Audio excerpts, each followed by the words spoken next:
네, 금요일 잠금해제 시간입니다.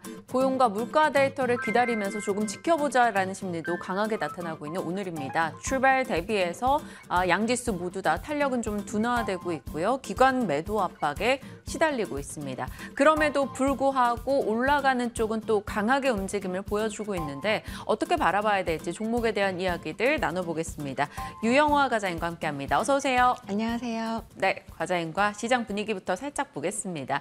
일단 제 뒤로 있는 삼성전자를 비롯해서 IT 쪽의 분위기는 오늘장 매도 물량으로 인해서 탄력이 좀 떨어진 상황이고요. LG 에너지 솔루션이 외국인의 수급이 계속 유입되고 있습니다. 그래서 다른 셀 업체 대비 여전히 강세 움직임 포착되고 있죠. 양극재도 좋은 가운데 눈에 띄는 게 바로 SK 아이테크놀로지입니다. 어제 실적에 대한 타격으로 인해 7% 급락했다가 오늘 8%까지 오르기도 했어요. 지금은 상승분을 좀 반납해서 4% 정도 수준 되겠습니다. 그리고 눈에 띄는 건 은행 쪽에서 카카오뱅크가 7% 급등으로 카카오 그룹주 내에서 실적에 대한 기대감을 계속해서 보여주고 있습니다. 오늘장 7%의 상승 포착되고요. 그 옆에 조선기자재 쪽 과장님 쪽이죠. 오늘 LNG 밸류체인 쪽이 다 좋습니다. 피팅, 기자재 그리고 조선 쪽까지 함께 올라가는 모습 나오고 있는데요. 시장에서는 다시 한번 또 가스, 에너지 쪽의 관심도가 올라가고 있는 오늘입니다. 자, 오늘 과장과 시장에 대한 전략들 챙겨가겠습니다. 일단 리뷰부터 해보죠. 역시나 에너지와 함께 또 부각받는 쪽이었던 재룡전기, 저희 10월 28일 종목이었었는데요. 지금 오늘장에서도 상당히 견조합니다. 이 종목 리뷰 좀 부탁드릴게요. 네, 그 재룡전기 같은 경우는 이제 전력기기, 특히나 이제 중소형 변압기를 하는 기업인데요. 현대일렉트릭이 지난주 호실적을 낸 부분을 보고 투자 아이디어로 제공을 해드렸는데 이번 주에 또 이제 추가적으로 그 전력기기 기업들의 실적 발표가 있었습니다. 특히나 이제 효성중공업이나 LX일렉트릭이 있었는데 둘 다 실적 발표 잘 나오면서 업황 견조하구나라는 것을 이제 증명해 보였기 때문에 추가 상승세를 이어가고 있다라고 보고 있는데요. 이제 실적도 잘 나오고 있지만 이 전력기기 같은 경우는 계속해서 이제 실적 발표 이후에도 세론이 나오지 않고 상승을 이어가는 이유는 추가 수주에 대한 계속된 기대감이라고 보여지거든요. 그래서 저는 일단은 재룡전기 실적 발표까지는 기대감 형성하면서 주가 상승을 이어갈 것으로 예상이 되기 때문에 일단은 조금 긍정적으로 그때까지 좀 보셔도 되지 않을까 보여지고요. 그리고 이제 중요한 것은 2분기보다 3분기의 실적이 더 나아질 것으로 보여지기 때문에 그 어떤 이 피팅도 그렇고 이 전력기기 쪽도 그렇고 2분기보다 3분기가 더 밸류에이션이 좀 싸질 것 같아요. 주가는 올라왔지만 그렇기 때문에 4분기 그리고 내년까지도 수주나 어떤 실적 호조가 이어진다라고 한다면 밸류는 더욱더 매력적인 종목으로 가지 않을까 예상을 해보고 있습니다. 네, 재룡전기 실적이 나오기 전까지 좀 더 관심도를 높여보자라는 의견 주셨습니다. 추후에 다시 AS에 나가도록 할게요. 자, 금요일인 만큼 저희가 언제나 수급 체크 도와드렸었는데요. 한 주 동안 사모펀드 연기금 측에서 관심을 뒀던 종목들 열어보겠습니다.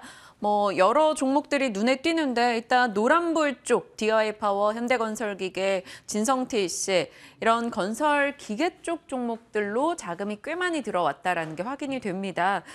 포인트는 역시 우크라이나 관련한 이슈일까요? 네, 일단 그 모멘텀이 붙었고 또 실적마저 잘 나오면서 11월은 이제 아시겠지만 헤지 펀드들이 북클로징을 하는 시기이기 때문에 아마도 이쪽 섹터 좀 안 좋지 않을까라는 생각에 숏을 많이 이제 잡아놨는데 그거 숏커버에 대한 이슈까지 붙으면서 수급적으로 상당히 긍정적인 지금 상황이라고 보시면 될 것 같아요.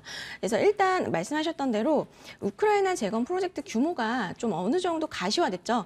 500조 원 정도의 규모다라는 것이 이제 어떤 숫자가 좀 명확해지다 보니까 테마가 빠르게 좀 형성이 됐다라고 보시면 될 것 같고요.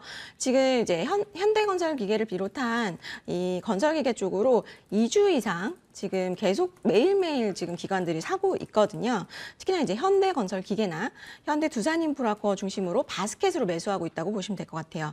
현대건설기계나 현대두산인프라코어 모두 기대보다 실적이 좀 긍정적으로 잘 나왔거든요. 그렇기 때문에 아마 더 매력이 좀 부각됐다라고 보시면 될 것 같은데, 우선 이제 굴삭기 생산 업체 중에서는 현대건설기계 같은 경우는 이제 중국 매출 비중이 원래 좀 낮습니다. 그렇기 때문에 중국 경기 우려 둔화에 영향을 좀 덜 받았다라고 보시면 되는데, 인도나 신흥국 중심으로 좀 매출이 좀 잘 나왔어요. 네. 그렇기 때문에 이제 3분기 호실적을 거뒀다라고 보시면 될 것 같고요.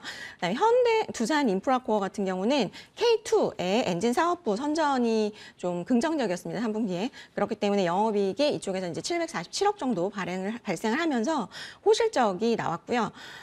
이제 현대건설기계하고는 이제 조금 이 두산인프라코어 다른 게 중국향 매출 비중이 좀 높아요. 그렇기 때문에 주가는 이미 너무 많이 빠져 있었던 상태에서 이제 중국의 내년도 조금씩 이제 리오프닝 만약에 진행이 된다라고 한다면 주가에 또 긍정적인 반영이 좀 되지 않을까라고 보고 있고요.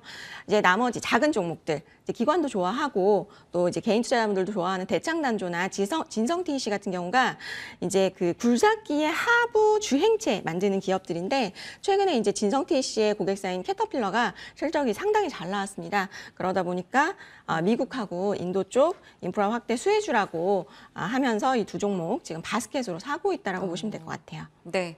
수급적인 특징들, 그 배경에 대해서 이야기 나눠가고 있습니다. 또 수급적으로 눈에 띄는 게요, 요 연두빛 종목들입니다. 아바코, 그리고 PNT. 이렇게 2차 전지 장비주들인데, 아바코가 먼저 10월 초경부터 좀 달려나갔고, 최근 들어서 또 PNT도 힘을 내고 있어요. 네. 결국에는 뭐 조인트 벤처를 미국에 많이들 설립해서 공장을 증설하거나 신규로 짓고 있고, 거기에 먼저 장비가 깔린다, 이 논리인데, 많은 장비주 중에 뭘 골라야 될지가 언제나 고민이에요. 네, 맞습니다. 일단 수급이 좀 빠르게 들어오고 있는, 집중되고 있는 장비 좀 먼저 좀 보셔야 되는데, 왜 그 장비들을 기관이 사는지도 이제 되게 중요한 요소라고 판단을 할 수 있을 것 같아요. 개인적으로 타이밍상 올해 4분기는 지금 수급도 그렇게 말을 해주고 있지만 주목해 볼 만한 섹터 중에 하나는 2차 전지 장비 쪽이라고 보고 있는데, 이 주목해야 되는 이유 되게 중요하죠. 2차 전지 장비는 현재 대규모 발주 사이클에 진입하는 좀 초입이라고 보시면 될 것 같고요. 특히나 이제 LG 에너지 솔루션 향으로 북미 신공장 같은 경우 테네시 공장 쪽에서 이제 발주가 5월부터 계속 나오고 있거든요. 그래서 그쪽에 어떤 들어갈 수 있는 기대감 있는 종목들이 지금 상승을 이루고 있다라고 보시면 되고, SK온 같은 경우는 이제 켄터키랑 테네시 공장 발주가 아마도 4분기 정도부터 시작될 것으로 예상이 되기 때문에 두 기업에 주로 이제 향후 앞으로 이제 신규 발주가 기대되는 벤더들부터 주목해 볼 필요가 있다라고 보여지는데, 아까도 말씀드렸지만 수급이 이미 지금 그 종목들을 알려주고 있거든요. 우선 이제 LG 에너지 솔루션 향으로는 그 레이저 프레스 노칭 장비 기대가 있는 DNT랑 아까 말씀드렸던 전국 공정 장비 테스트 지금 받고 있거든요. 네. 그 아바코, 그러니까 아바코 같은 경우는 제2의 PNT다라는 얘기를 지금 많이 듣고 있는 기업이고요. SK온 향으로는 이제 전국 공정 원래 지금 벤더였던 PNT 같은 기업들 위주로 좀 보시면 좋을 것 같습니다. 네, 좋습니다. 2차 전지 장비 쪽에 대한 이야기까지 다뤄봤어요. 많은 분들의 관심 두고 계신 섹터 이야기였고요. 이제 종목으로 들어갑니다. 잔금해제 첫 번째 종목은 어떤 걸까요? 바로 SPG입니다. 감속기 업체죠. 관절엔 SPG. 열어보겠습니다. 첫 번째 포인트부터 가보면 매력 포인트. 많죠. 일단 근데 감속기가 딱 떠오르고, 뭐 휴머노이드 로봇 하면 관절이고, 그래서 감속기다 해서 이게 SPG의 논리였잖아요. 네. 근데 로봇주 내에서 SPG가 예뻐 보이는 이유가 궁금해요. 일단 지금 로봇주는 전 개인적으로 지금 이제 이 시기에 말씀드리는 이유는, 어쨌든 지금 그 매크로 상황이 약간 지금 불확실성한 상황에서 내년도 뭐 실적에 대한 어떤 우려들, 그런 것 때문에 지금 시장이 조금 변동성을 보일 것으로 예상이 되기 때문에, 그러면 지금 단기보다는 오히려 내년도에 조금 모멘텀이 생길 만한 섹터를 미리 시장이 빠질 때 조금 모아가는 관점으로 어떤 게 좋을까라고 생각을 해서 가져온 게 로봇주인데, 네. 로봇주에 관심은 많으신데 어떤 로봇주에 집중을 해야 되는 거고 어떤 로봇주가 나중에 좀 긍정적일까 그런 것 좀 궁금하실 것 같아서 그러니까요. 네, 일단은 제가 좀 정리를 해왔는데 뭐 이게 정답은 아니지만 제가 개인적으로 내년에 주목받을 만한 어떤 그 로봇주의 조건들 한 3가지 정도를 좀 정리를 해왔는데 일단 제가 볼 때 가장 중요한 건 내년에는 미국향으로 수출을 하고 있는 레퍼런스가 있는 기업인지 있는 로봇주인지가 상당히 중요할 것 같은데 왜냐하면 지금 현재 미국의 리쇼어링 정책이 지금 강화되고 있는 상황에서 북미 쪽에 우리나라 지금 기업들 공장 많이 짓게 될 것 같거든요. 이때 공장은 결국 사람이 어떤 일을 하게 되는 최소한 인력이 필요한 어떤 자동화가 좀 많이 강화된 스마트 팩토리 쪽으로 저는 많이 들어서게 될 것 같거든요. 그래서 협동 로봇이나 이런 산업용 로봇 쪽이 좀 많이 수혜가 있지 않을까라고 판단을 하기 때문이고요. 이때 수혜가 가능하려면 지금도 미국 쪽에서 기술력을 좀 인정받고 있는 한국 기업이 좀 유리하지 않을까라고 볼 수 있을 것 같고 두 번째로는 이제 뭔가 전체 산업의 규모가 명확하지 않은 지금 상황이기 때문에 아까 Q가 좀 명확하지 않다라고 말씀드렸죠. 그게 그러면 이제 로봇을 구성하는 데 있어서 매출 비중 뭐가 제일 크냐? 그러니까 2차 전지할 때도 양극재가 제일 컸기 때문에 지금 양극재가 먼저 달렸잖아요. 그러면은 매출 비중인데 로봇 만드는 데 있어서 매출 원가 가장 많이 차지하는 게 감속기예요. 한 40%. 기술력도 상당히 요하고 있고요. 그만큼 기술력의 난이도가 감속기 쪽이 높습니다. 그래서 일본 기업들이 뭐 대부분 장악하고 있다고 보시면 되는데 이쪽 이제 감속기 시장에서 국산화에 성공을 하면서 그 일본의 점유율 야금야금 뺏어가는 기업들 좀 보시면 좋을 것 같고 세 번째로는 이제 마지막으로 이족 보행. 기술이나 아니면 협동 로봇에 대한 어떤 앞선 기술을 가지고 있는 기업들 상당히 중요할 것 같아요. 테슬라가 공개한 이족 보행 로봇 같은 경우도 집에서 사람을 대체하거나 공장에서 사람을 대체할 수 있는 이족 보행이 가능한 로봇인데 저는 개인적으로 이족 보행 기술 자체가 높기 때문에 국산화에 성공한 기업 향후에도 좀 높은 밸류를 숫자를 내지 못하더라도 높은 밸류 받을 수 있지 않을까. 그래서 정리하자면은 3가지 조건 하나라도 해당을 하면 좀 긍정적이라고 보시면 좋을 것 같고 네. 만약에 교집합으로 적용이 된다 더 좋겠죠. 예. 그래서 미국과 매출 비중이 높은 감속기 쪽 그리고 이족 보행 협동 로봇 이 키워드가 그러면 다 들어가는 게 있을지 궁금하고 그러면 SPG는 거기에서 이 키워드에서 몇 개가 충족되는지 궁금해요. 저는 이 키워드 중에서 2개 반 정도가 들어간다고 보시면 될 것 같은데 네. 어떤 거냐면 일단은 그 감속기 국산화를 성공을 했고 그다음에 미국 수출 이력이 있고 레퍼런스가 있고 세 번째로는 협동 로봇의 감속기를 납품을 하고 있기 때문에 2개 반 정도라고 보시면 될 것 같습니다. 네. 그럼 업황이 어떤지부터 조금 볼게요. 사실 이 로봇에서 뭐 감속기 이런 쪽 하면 일본부터 떠오르는데 일본의 틈새 시장을 노릴 수 있는지. 네, 일단 지금 그 올해 하반기부터 미주양 산업용 기어드 모터 매출이 좀 올라오고 있습니다. 이런 부분들이 ASP가 좀 긍정적이기 때문에 좀 좋다라고 볼 수 있을 것 같고요.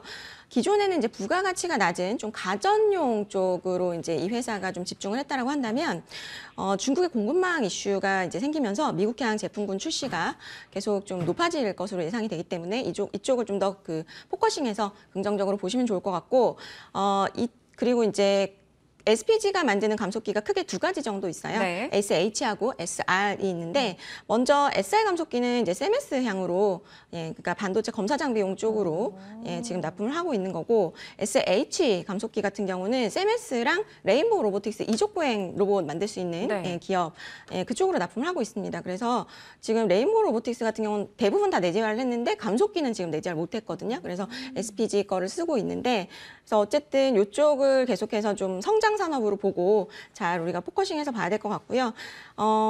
개인적으로는 이제 그 중소형 감속기 시장의 국산화를 지속하고 진행을 하고 있는 상황에서 정부의 정책 모멘텀이 저는 올해 내년도 계속해서 좀 이루어질 것으로 예상이 되기 때문에 저는 좀 중장기적으로 보시면 좋을 것 같아요. 숫자 나온 종목들이 아니기 때문에 네. 특히나 그래도 SPG는 그나마 숫자가 나온 종목이지만 숫자가 뭐 엄청나게 점프업하는 기업들은 아니거든요. 계속 그 로봇주 얘기할 때 지금 당장 숫자가 안 찍히는 걸 한계로 얘기를 하잖아요. 네네네. 그럼 그 부분에서 놓고 봤을 때 그나마 숫자가 나오는 SPG 모멘텀도 있고 하니까 지금도 진입이 가능할까요? 지금 뭐 이평선에서 좀 잘 지지를 받고 있긴 하지만 시장이 쿵쾅거릴 때 16,000원대 정도를 한 번씩 보여줄 것 같아요. 한 번씩. 그럼 그때 조금 저는 기회로 오히려 노려서 내년까지 한번 좀 보시면 어떨까. 모멘텀 발생할 때까지. 네. 그렇게 생각하고 있습니다. SPG입니다. 오늘도 뭐 뉴로메카라는 또 로봇 관련주가 상장을 했다, 또 관심을 받았고 상승분을 좀 반납하고는 있습니다만 어찌됐건 로봇에 대한 일정과 이슈는 계속 있는 만큼 이 성장 스토리 한번 지켜보도록 할게요. 첫 번째 종목이었고요. 자, 두 번째 종목 열어보겠습니다. 이 종목도 오랜만에 얘기 나누는 것 같아요. 덕산 네오룩스, 애플과 삼성 두 마리 토끼. 자, 포인트 들어가도록 하겠습니다. 애플, 삼성의 포인트로 간다면 결국 OLED 탑재율이 올라간다, 이렇게 해석을 해봐야겠죠? 네, 맞습니다. 일단 OLED 소재하는 기업이기 때문에 OLED의 적용이 확대되는 거는 굉장히 큰 모멘텀인데, 일단 뭐 애플 같은 경우는 아이폰에 이어서 아이패드하고 이제 그 맥북 쪽으로 아마 이제 OLED 적용을 발표를 했습니다. 2024년부터. 그렇기 때문에 이제 고객사가 그렇게 발표를 했기 때문에 삼성은 그로 인한 이제 준비를 하고 있는 상황이고요. 아마 이제 2024년부터 본격적으로 이제 아이패드부터 탑재를 시작을 해서 맥북하고 아이맥 쪽으로 이제 확산을 하게 될 것으로 예상이 되고 있고요. 이 우선 아이패드 기준으로 해서는 이제 900만 대 판매 가정을 하면 OLED 아이패드 출시에 따른 면적 효과가 6인치 스마트폰 패널 기준으로 3,600만 대 수준이에요. 이게 이제 애플향 OLED 패널부터 적용이 이제 유력한 투스택 텐덤이라는 구조까지 이제 고려를 할 경우 7,200만 대분 정도라고 생각을 하시면 될 것 같아요. 앞으로 OLED 탑재가 늘어나는 이 제품군도 많아지고 그 면적 또한 확대될 가능성이 있습니다. 덕산 네오룩스에 대한 포인트를 그럼 여기서 잡아가야 되는 건데요. 다음으로 한번 가보도록 하죠. 다음 포인트 열어봅니다. 부진 탈출은 언제? 그러니까요. 이게 제가 오랜만에 얘기를 나눈다라고 했던 게 어찌됐건 OLED 쪽 모멘텀이 많이 떨어져 있는 네, 상황이에요. 맞습니다. 시장에서 관심도 좀 못 받고 있기도 하고요. 그러면 언제쯤 모멘텀을 받을 수 있을지가 제일 관건이에요. 네, 일단 이번에 삼성전자 컨퍼런스 콜에서 삼성 그 디스플레이 쪽으로 3조 원 투자를 얘기를 했기 때문에 아마도 그 8세대 투자 진행을 하게 될 것 같고요.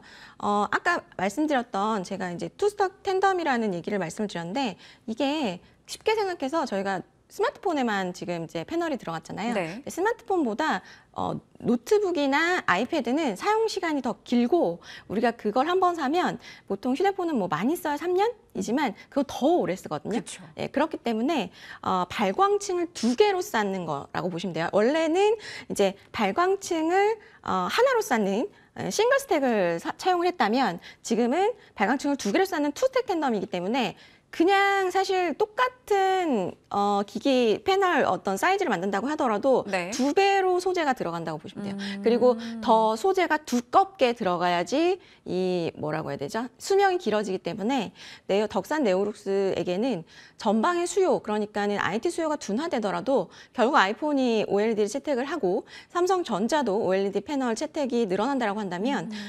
무조건적인 수혜라고 볼 수 있기 때문에 내년도는 올해보다 나을 거라고 생각을 하고 있고요. 네.